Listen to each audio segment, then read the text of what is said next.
Gauteng Education Department says it's doing its best to place around 27,000 pupils in the second week of the school calendar. Parents and families of these pupils continue their anxious wait for them to be allocated classrooms. Our reporter Nkosikana Malinga-Mnisi is tracking the story for us still. Let's get the latest from him. Nkosikana, a very good morning to you. It is the second week of the school year. We had Gauteng Education promising that each pupil will be placed by the end of January. Does that seem like that promise will actually be made true? Are we any closer to getting as many of these pupils as possible into a classroom?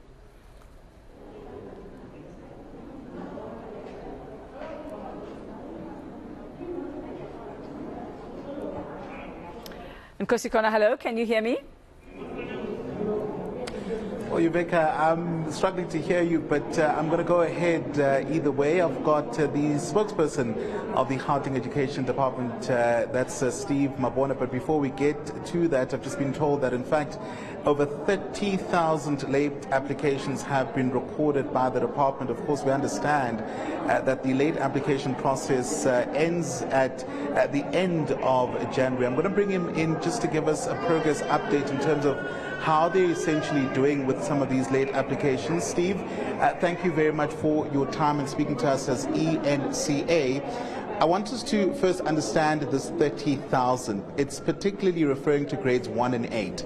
How many of those have been placed out of the 30,000? We are here talking about the late applications, or applicants rather. We have recorded just over 16,000 of the grade 8 and over 14,000 of your grade 1. So it means we have over 30,000 of those that would have been placed. Remember, during late registration, the school that you choose, you are placed there. Unless if you're chosen the school that is very far, we will then have to come to our district offices so that we can then see on what is it that we can do in trying to assist you with the school that is probably closer. But those that are during, the click schools during late registration, they are placed already.